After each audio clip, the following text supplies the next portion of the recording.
to the concluding panel of today's Trade Fair show. And we are going to address one thing that we're all involved in. How are we going to move through cities, and what will happen for the traffic transition to become true in terms of legislation, technology, and psychology?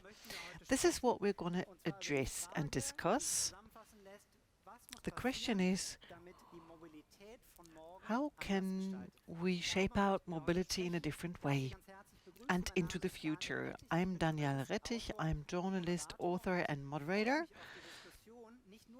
And I'm looking forward to the discussion, not only because we're all involved in it, because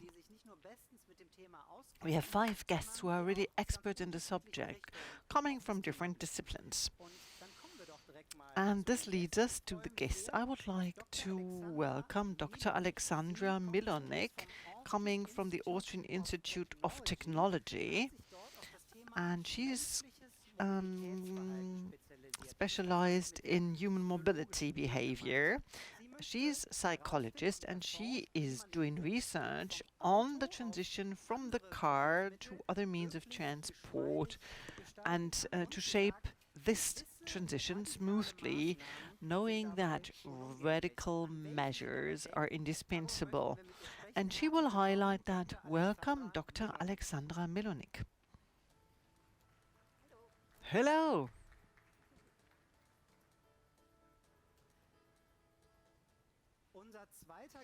Our second guest comes from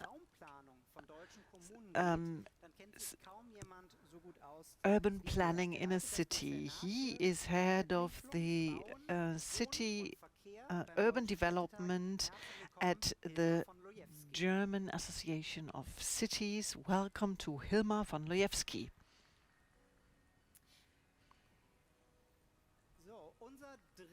Our third guest works in the industry, working at Toyota as Director Hydrogen Affairs Europe and Group Representative of the Berlin office, and he is advocating openness in technology in order to reduce CO2 emissions. He says, if the house is on fire, it's better to have at least 2 exits. This is what Franz says. He's working at Toyota, and I'm welcoming him here on stage. I'd also like to welcome Dirk Rompf. He's a consultant. Since the last years, he's become CEO of the ifok consultancy. Before, he worked for 13 years at the German train, 6 years in the board of directors. Welcome, Dirk Rompf. Nice to have you. Our last guest is not here. We're just asking ourselves, where is the last guest? That's Christian Hochfeld, Agora Traffic Transition Director. It's a think tank. Christian Hochfeld saying commuters do not only need financial relief, but also a political plan for a climate-friendly way of commuting. We want to learn from Mr. Hochfeld. Thank you for joining us virtually. And this is your applause that you're getting, nevertheless. Herr von Lojewski, ich würde gerne Mr. von Lojewski, let me start with you. I'd like to ask you about urbanism in cities. I found a study of Swedish traffic researchers. They carried out 800 case studies collecting actions on how to reduce CO2 emissions, heading cities with a city toll, London or Stockholm. It is also good to have banned access like in Rome, or the ban of parking slots in Oslo. No German city being mentioned. Mr. von Lojewski, why is this not the case? The city toll is one means amongst many. When talking about CO2 emission reduction, we have also some other possibilities and aspects like noise dust and quality of life. And this is why a toll can only help if it can generate additional value for financing the traffic transition.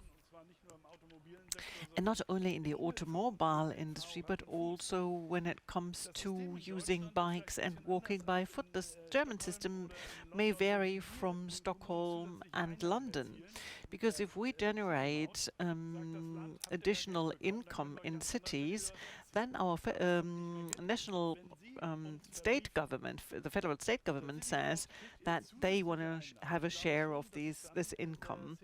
And if the cities could keep the income, it would be fine. So it's not a toll as such, but there is a mistrust against the federal states that are in charge of the cities. So they might shorten our budget if we use the city toll. I was heading for something different. So are German cities having some difficulties with traffic transition? No, traffic transition is not an issue for us. And we can even say if the Association of Cities are against traffic transition, it's just not true. We are in full swing with it. In all areas we can impact, but we can't impact so much.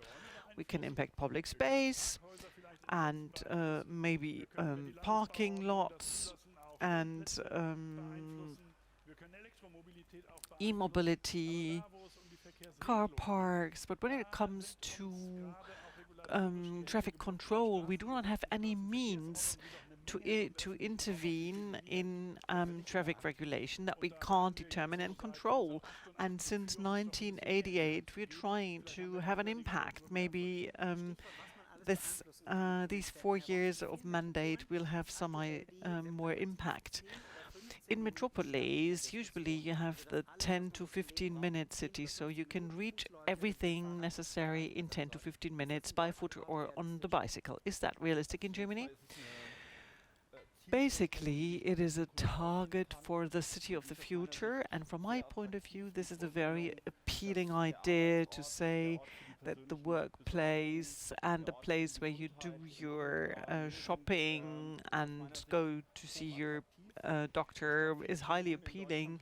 Many cities in Germany are ready to go for it. However, we need some basic change for that very purpose, and also a consultation of urbanism experts and mobility planners, and this is a basic precondition. So the different neighborhoods need to be reorganized for that very purpose, and it doesn't suffice to have a mono-dimensional mobility. We need to incorporate other perspectives here. On the way to mobility, for decades we've pleaded for the car-friendly city, and now we're trying to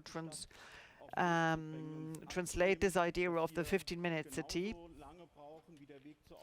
and say that, well, if this takes several decades for the car-friendly cities, it takes a while and it will need some stamina. Would it be, let's say, the original sin, or let's say the difficulty that everything has been planned for cars?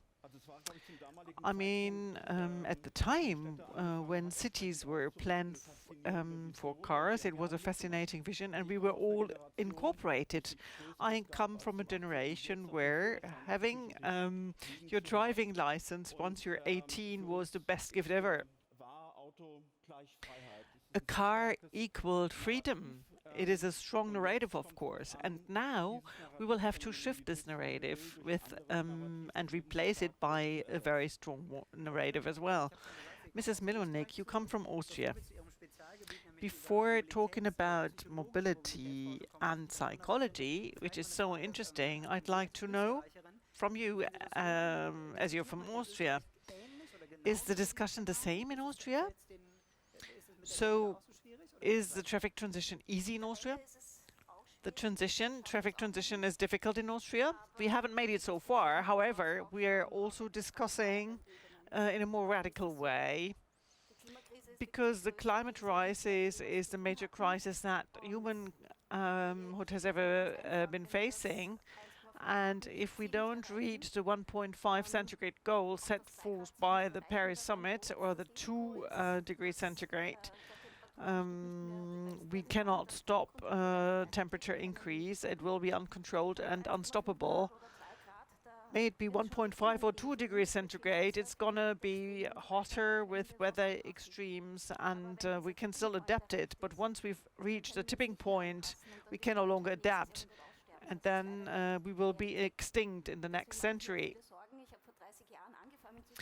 This is reality. I mean, I started studying 30 years ago, and I came from a small village, and then I heard of the fact that there are also traffic difficulties and not only benefits. But people said in the Austrian planning concept it was about avoiding, shifting and improving as a priority. And then my entire career I worked on behalf of politicians and cooperated in finding solutions, and the consequence was that traffic grew. We didn't avoid anything, and efficiency increase led to, let's say, bigger cars. And once we had faster connections, we went further off. We didn't save anything, and this creates major concerns because there's just no transition ever. And people are not daring to take measures into the future to really reverse things. And this will be a major difficulty for us and for the future generation. My son, for example, says he doesn't want to have children in this future. So let's also keep remaining optimism for this panel, and let's address the industry representatives. Mr. Franz, do you have a bad consciousness sometimes? No, basically not.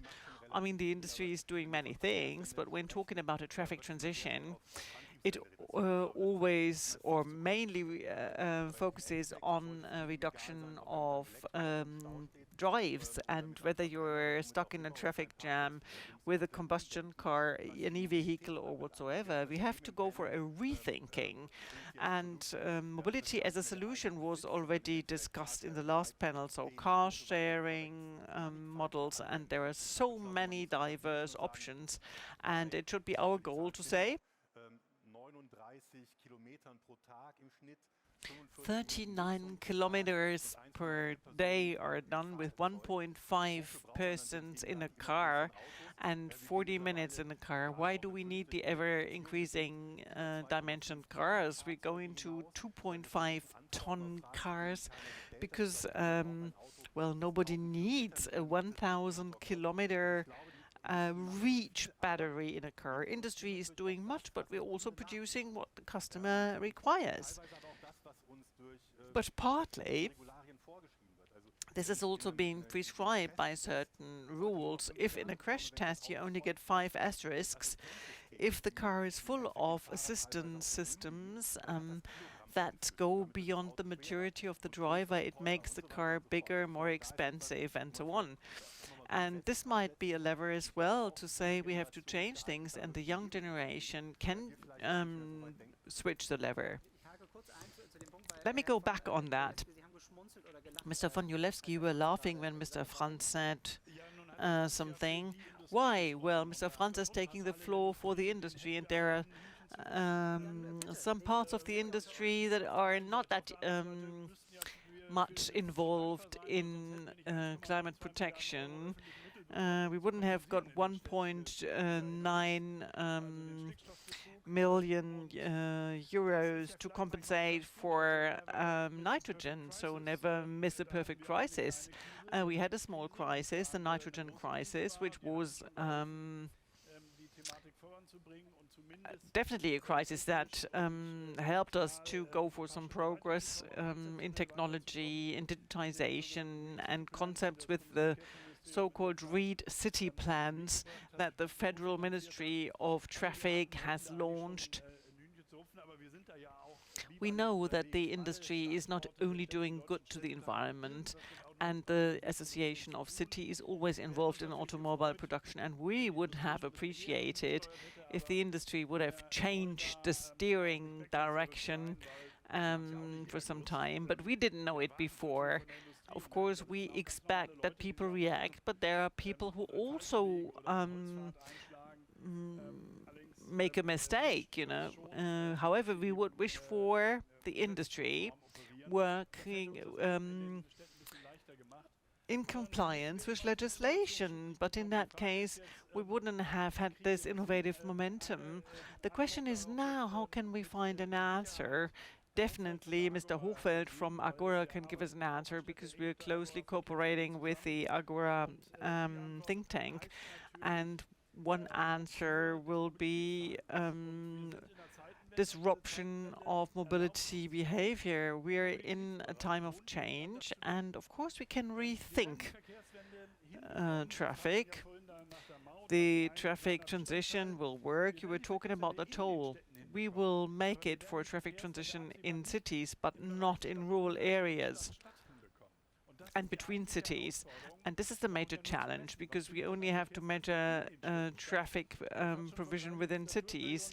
That's 12 years ago that Mr. Ramsauer said that if they only commute 6 kilometers a day, let's say 40–50%, that's something you can manage. Of course, that's true. But that's 12 years ago. And of course, if the industry, the civil society, and the government might have gone into the right direction at the time, so we wouldn't have to fiercely work on reducing the CO2 emissions. We can't even reduce them if we can make it for the traffic transition, because 6% of the CO2 emissions are generated there. And this is why we are not so relevant.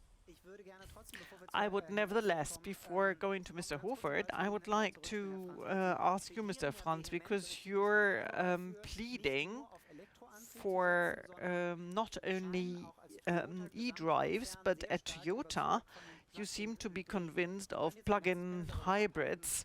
One could even discuss about that for a very long time. But this is one of your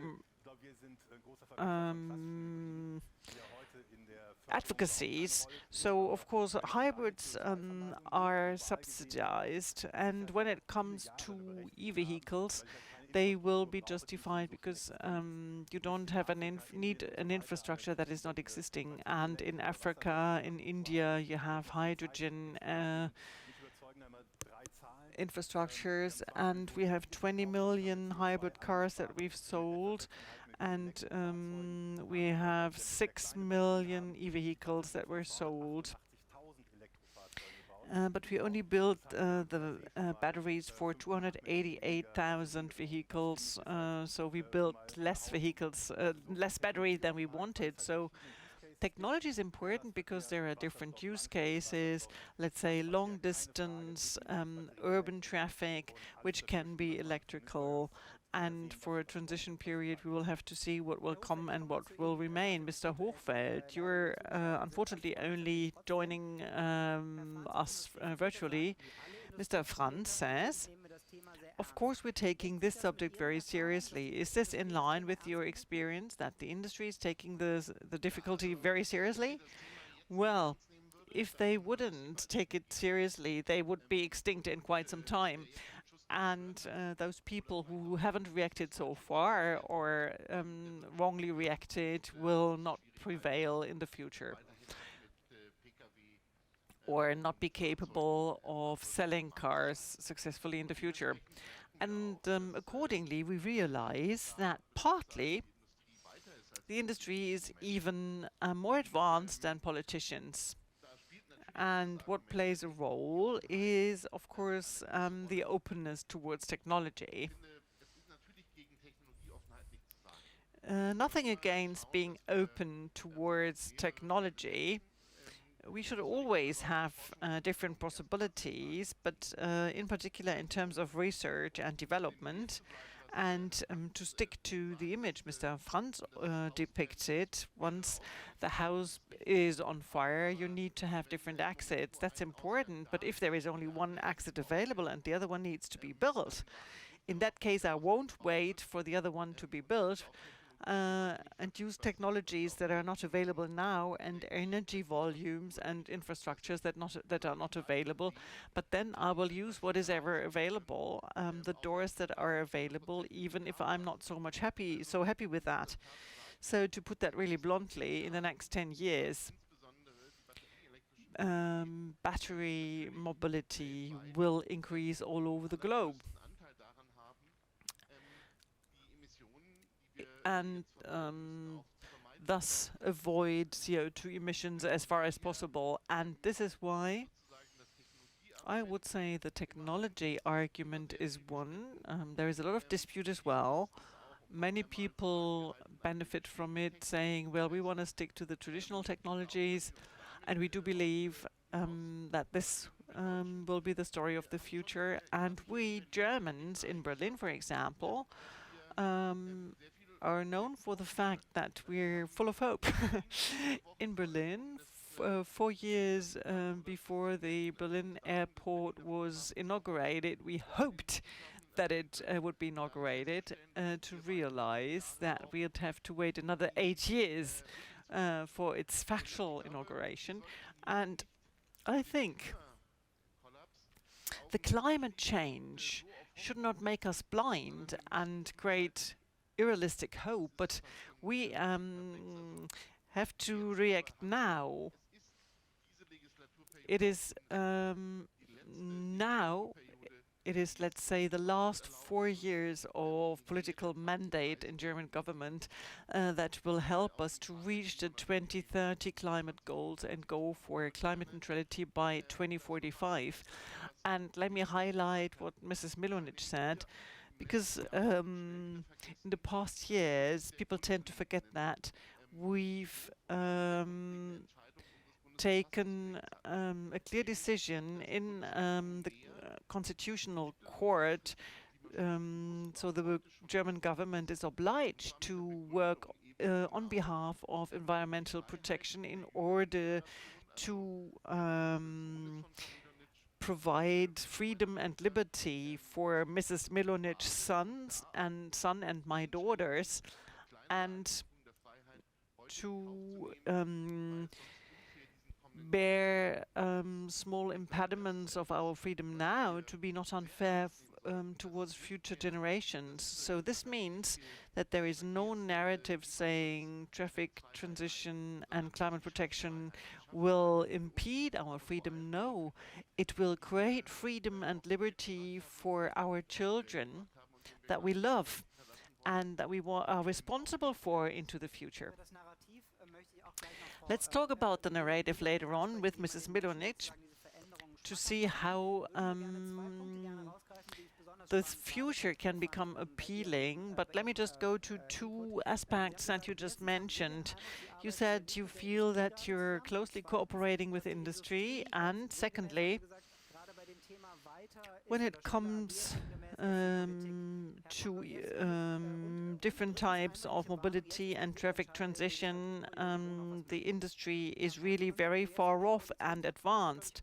Mr. von Lojewski, I think our coalition agreement carries 177 pages, and do you know how frequently the traffic transition is mentioned? It's not even mentioned at all. So it's between the lines, even though the Chancellor, the former Chancellor, talked about it 5 years ago. I wasn't even allowed to talk about the traffic transition.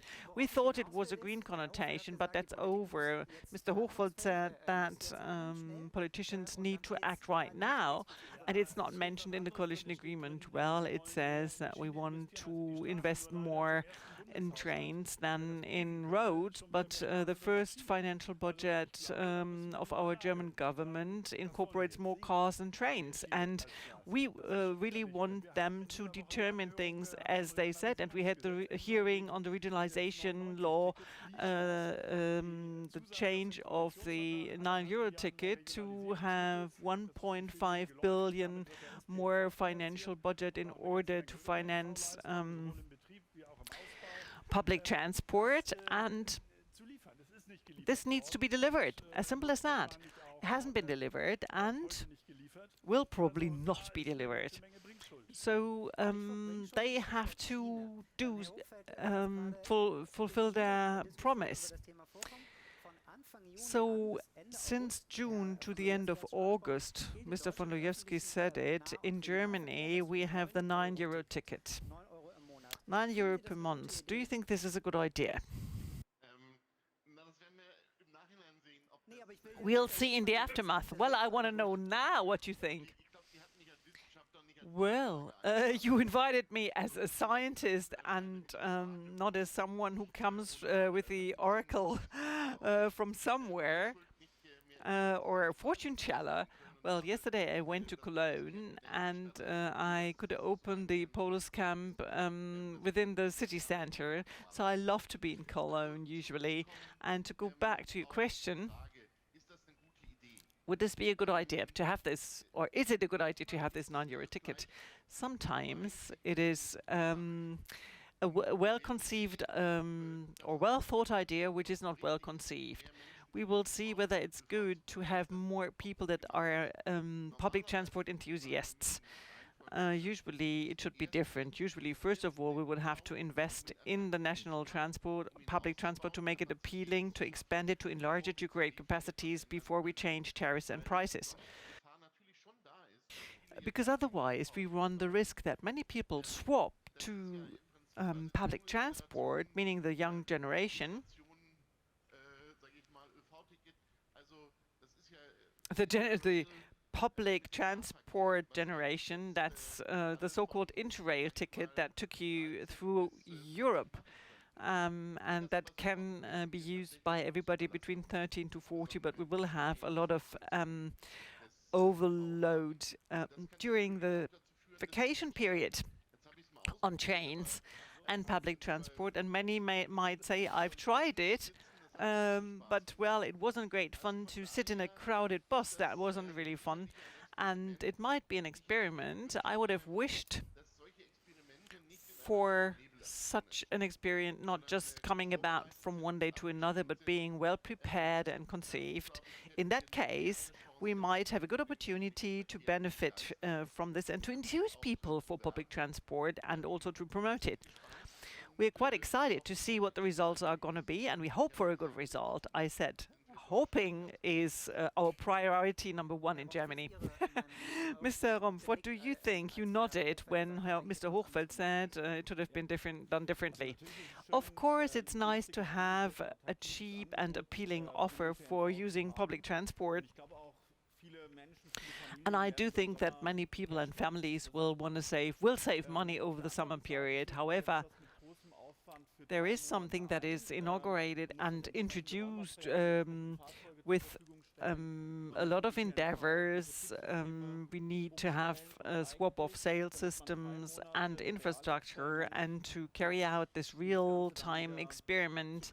We will, at the end of the day, stop it exactly after 3 months. It is going to be very costly. We don't even know so far. But it's going to be an amount with many, many zeros, so a many-digit number, in order to carry out a scientific experiment.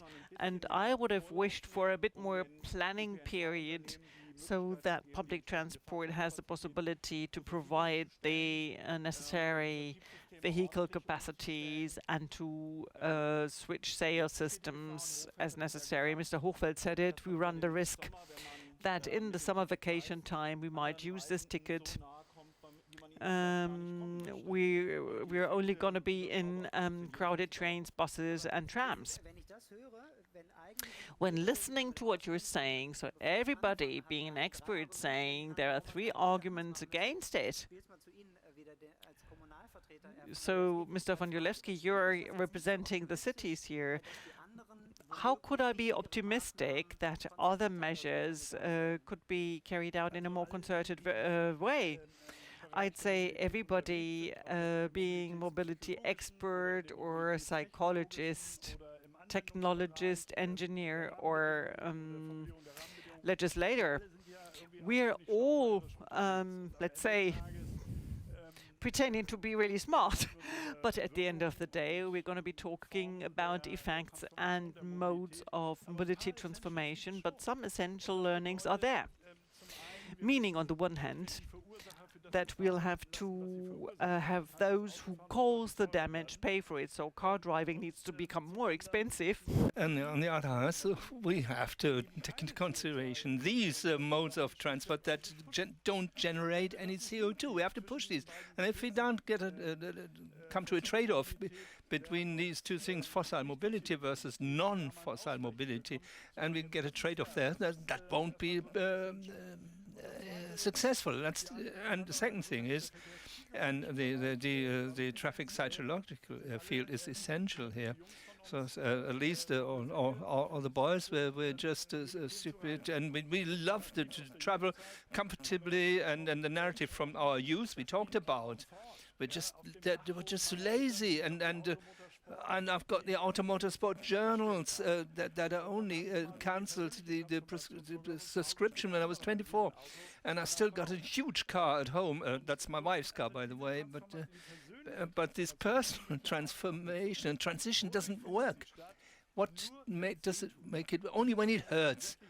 Only when we live in a change of times and transition of times, when it impacts on our money. Those are the drivers. Lovely electric cars, cheaper tickets, those are incentives, but we only change when it hurts.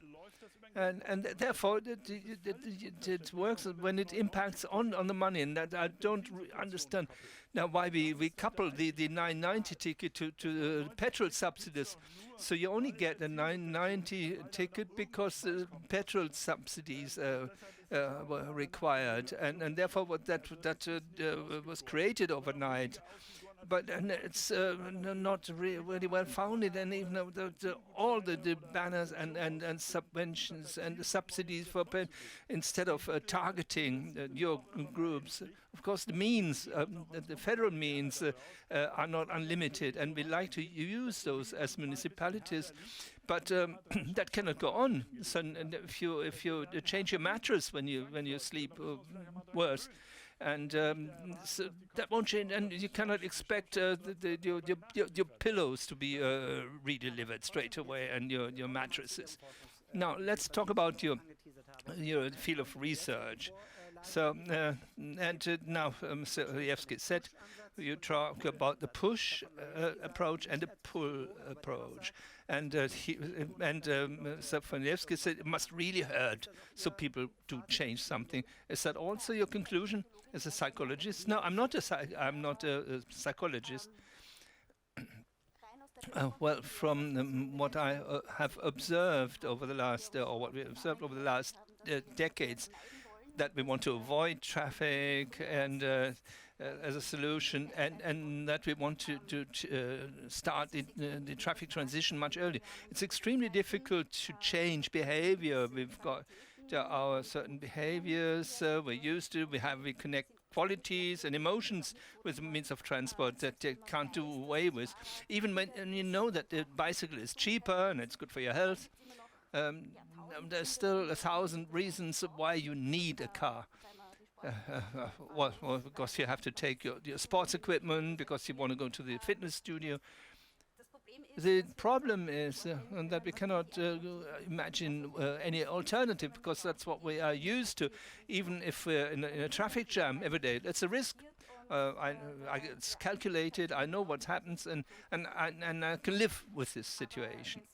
But when this is about better use your bicycle or use public transport, I have prejudices and I see images, and we have a lot of insecurities what can happen there and what can go wrong. And that makes it extremely difficult. I mean, also knew from the economy of behavior, that the behavioral economy, that the fear of loss is extremely big. That the alternative has to be twice as good than what I'm doing for the time being, and that is very, very difficult to bring about with all the qualities that you connect to driving a car. The idea of freedom, independence, and the joy of driving, and the private sphere that you have in the car. It's difficult to exchange for something else. But the alternative doesn't have to be twice as good. We won't manage to do this. but you can make the existing behavior really hurt. So it really works via pain with a whip rather than giving you some sugar. So to create incentives, yeah, there's a certain potential, but not to the extent that we need. So I listened to your discussion here, and I'm really worried, and my worries have increased because we only see how we can shift this to the rail or to the public transport. But I think mobility, we are just focused on mobility that we don't understand that it's not about mobility at all. It's not about driving around. It's about getting somewhere. That's why I have to physically change the area. What we get. This distance, that's not a natural law that those distances have to grow. We can reduce those distances. We talked about the 15-minute city. That's a new notion for the town of a short pass, and well, we've never implemented that. But we should think about that. How can we shift? How can we provide capacities?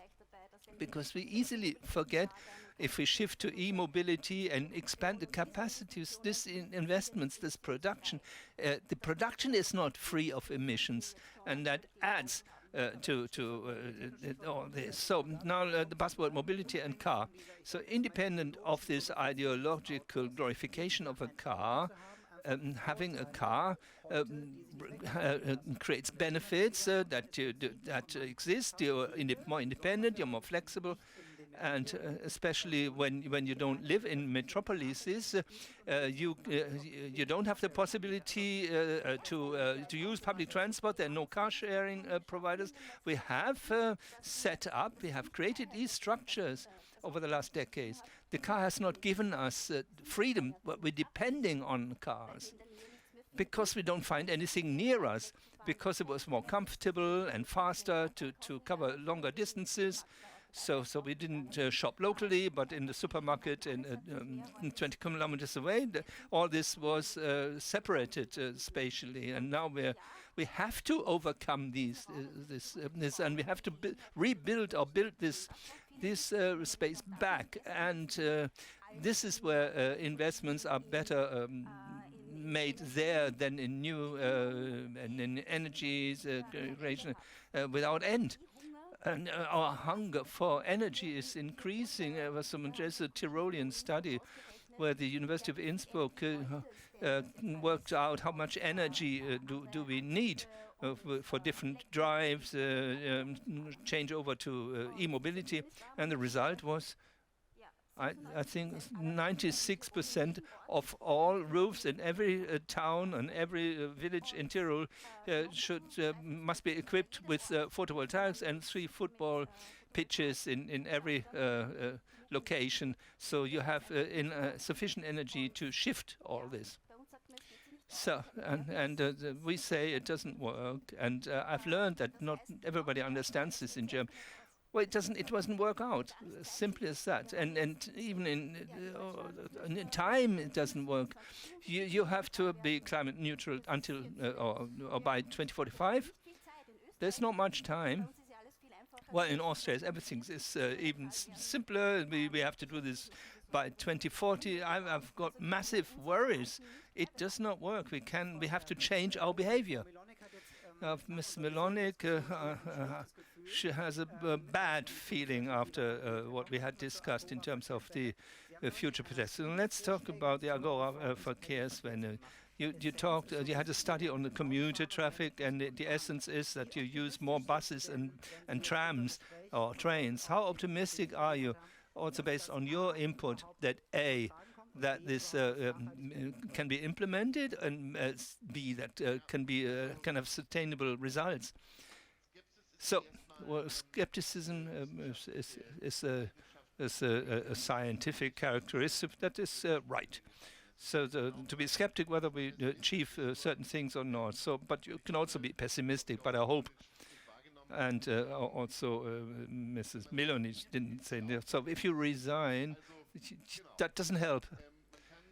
And so when you resignate, that doesn't help. But it doesn't help that we have to try out everything, and we have only little time, that we have to use any means we've got. And there's not the question whether we do one thing or we don't do another thing. And in traffic and transport is that we have to do everything to reduce emissions. Some things take less time, some things take longer time, and to change these structures or to create these structures, this is okay, that the commuting distance have to be shortened. But what we have to then achieve is that in this relationship, rural and urban relationships, we have to offer alternatives to the car. So at the moment, the travel is 20% of all travel to and from work is 20%, and in terms of emissions, that reaches emissions of 40 to 50% of all car emissions, and that is. And 2/3 of all the travel is done by in cars. You never walk alone, but you ride alone, because all these cars have about one person in, so everyone is commuting alone. And that cannot exist any longer, and we have to use any and all means, push and pull.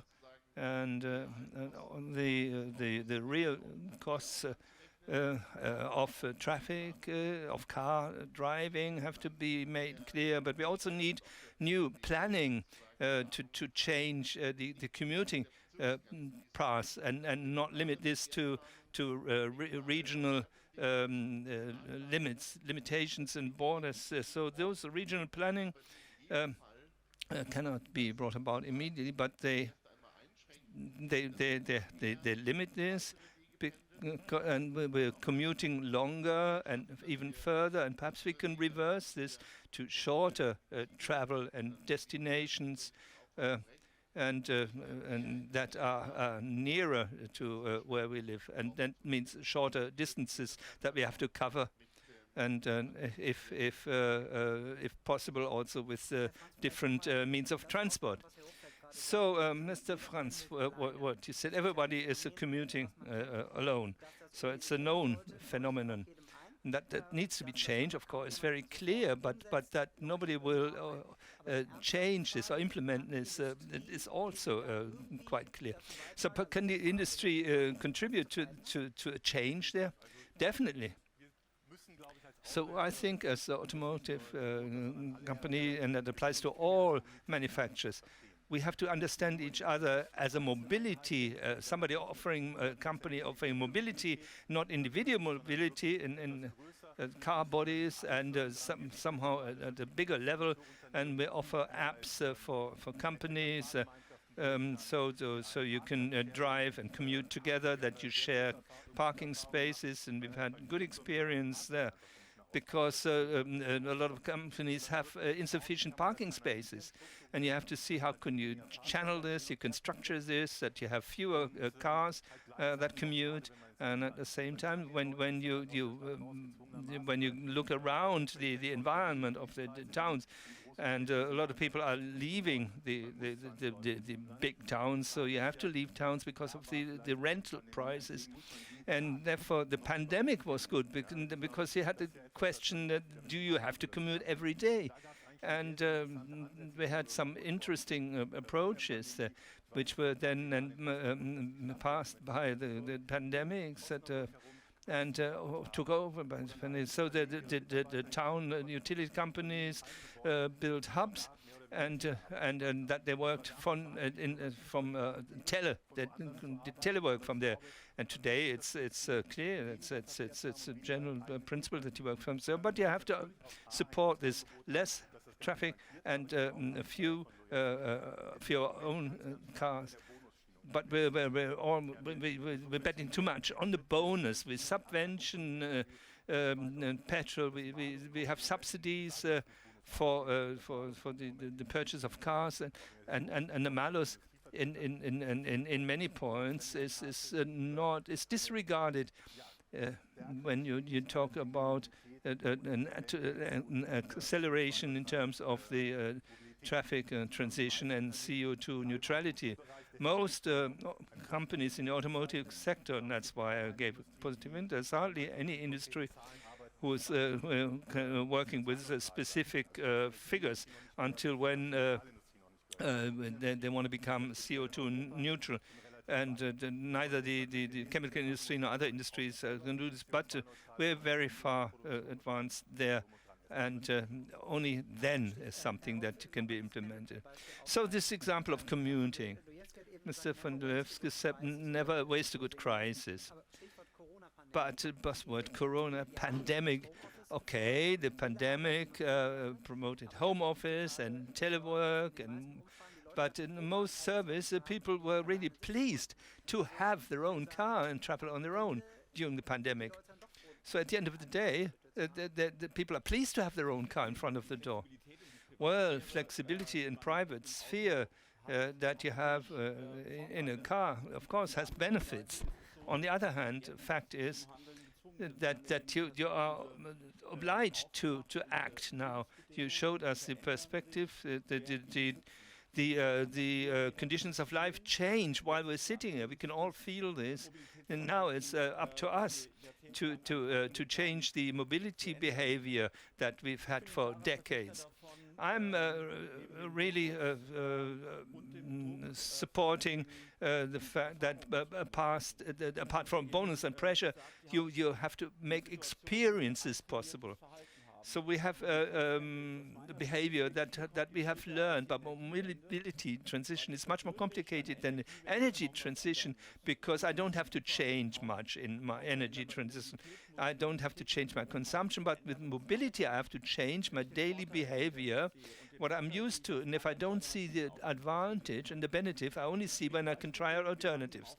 So an example, and commissioned by several federal states, we have campaigns for using bicycles.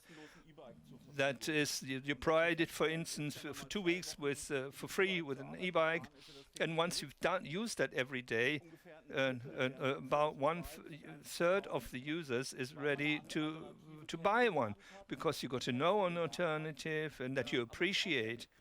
But that is a lot of effort. You need pressure. You need to be courageous. You need the subsidies, but the third thing is also to create locations and places where you can try out things and change mobility behavior. When you, as an advisor, are there towns, regions, or federal states where you say they did it right? Well, I'd like to continue, pick up Mr. Lojewski's argument. A lot of people, a lot of towns have towns via SUMPs and to define the urban mobility of the future. A lot of good things are happening there. The challenge there is to take along the environment. So we currently have defining the mobility strategy for one of the million cities in Germany. And you want to also include the municipalities around the big city. And the question is no. If we set the regulations, they will jump on the train. And my impression is they won't do anything. That will be a great political mess.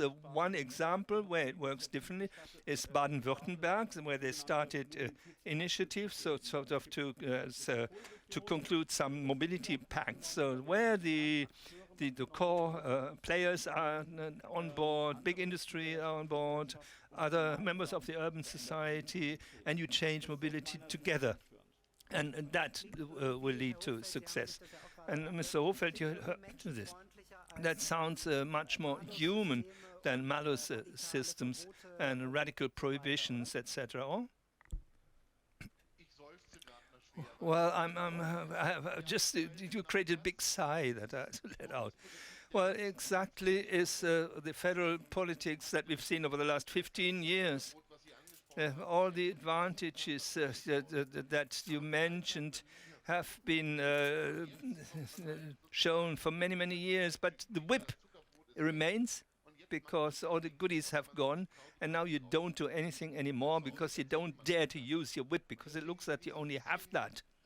So therefore, I'm at the federal political level, I would like that the politics and those responsible there will accept that nobody who is dealing with traffic in a scientific manner say we only need a bonus and we can only bring this traffic transition about with the bonus. And similar to the pandemic, that we have a certain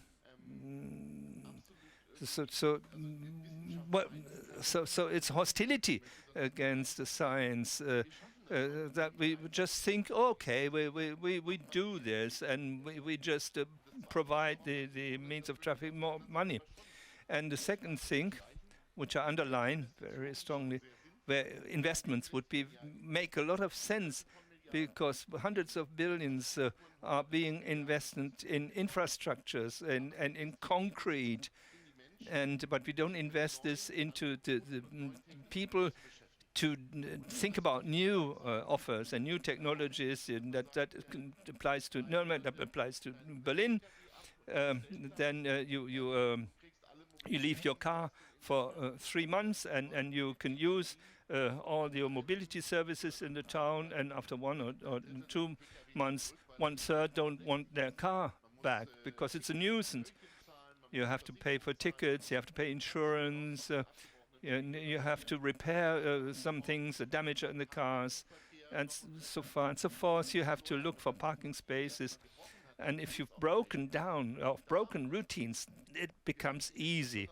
We have to support there. We had a lot of energy consultation in the 80s and the 2000 years, and we're living through a renaissance of in energy efficiency, and this is something we need in mobility. That's where you can invest. That's where you have to have smart solutions, and also a host of solutions. You have to enthuse the people for these new things. I would wish for that. But nevertheless, what I wish for even more is acceptance at the federal political level, and that's what we had missed out on during the pandemic. That is the much big glory in prevention. So we have to make clear to people that there will be restrictions and limitations. You have to. And I don't want to go out about politics, but Mr. Habeck is a good example, or dependent to the party he belongs to, that he can also explain dilemmas, he can explain things that are not pleasant for either for himself or the people in Germany, and he accepts what he says because the people understand that there are not only goodies that you can have, but that you have to be forced to do something. And if you think people are so stupid that they only react to the goodies that you present them with, I would really think that should come to an end. That's why I let out this big sigh. And that would be the wonderful day if we would see this more strongly at a federal political level. That would be the transition in mobility for me. So the politicians were cowards, to tell the truth. Well, politics are acting in cycles. So I'm doing politics without being a politician. That's highly comfortable. And politician would say, Lojewski, why don't you try to get a majority for the next election? I talk about changes, but I have no mandate, at least not a public mandate, to bring about changes. And therefore, the politicians have to be respected for what they're doing. And then, in their limited terms of office and terms of parliament, they tackle all these transformations. You could really like them, the politicians.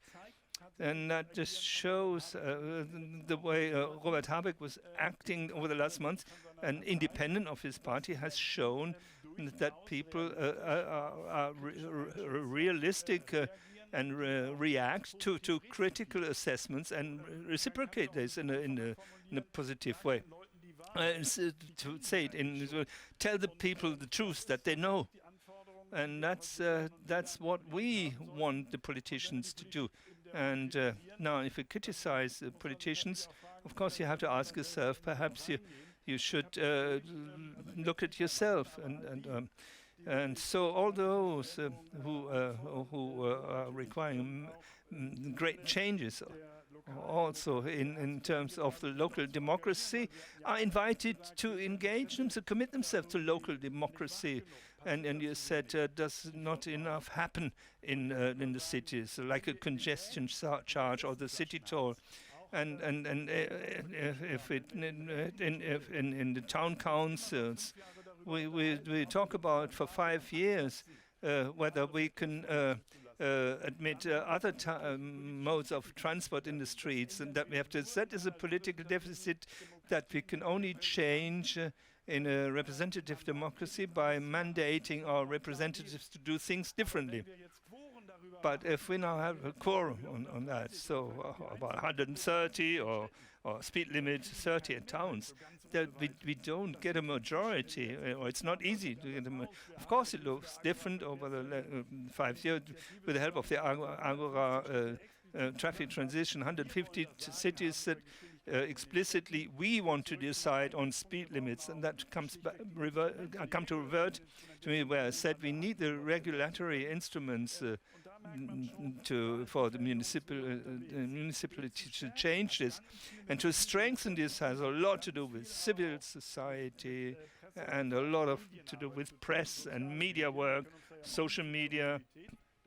If you take a look, so everybody is a know-all in all the social media. So the day when the German Association of Towns have included the 130 limit, I got such an amount of mails. It would be much more sensible not to introduce this, because when we have to overcome the distance from Frankfurt to Berlin, the diesel is running at 170 is much more efficient than the souped-up Manta in the past was.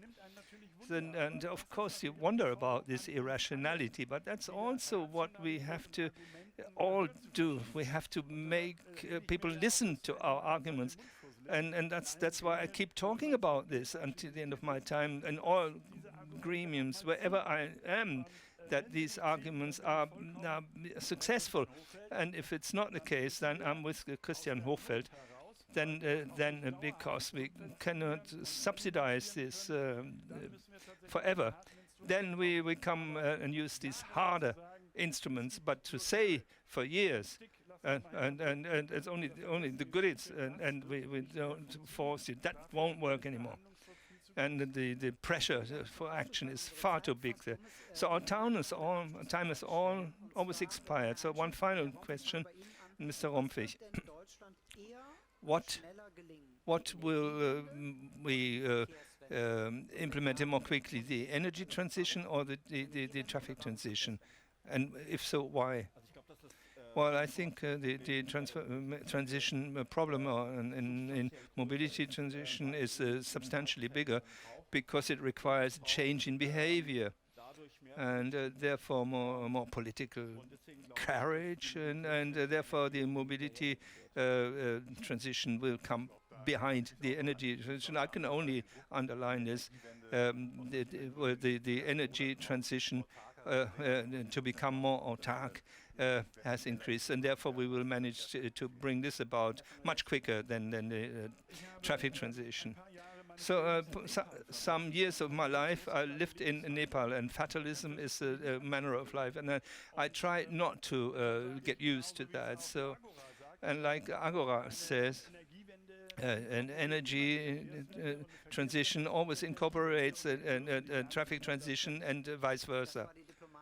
That was a diplomatic answer. Well, I can't say much about the situation in Germany. I'm generally worried. I don't think that any of those will be achieved in time. And I think we have a completely wrong look at the problem or perception of the problem.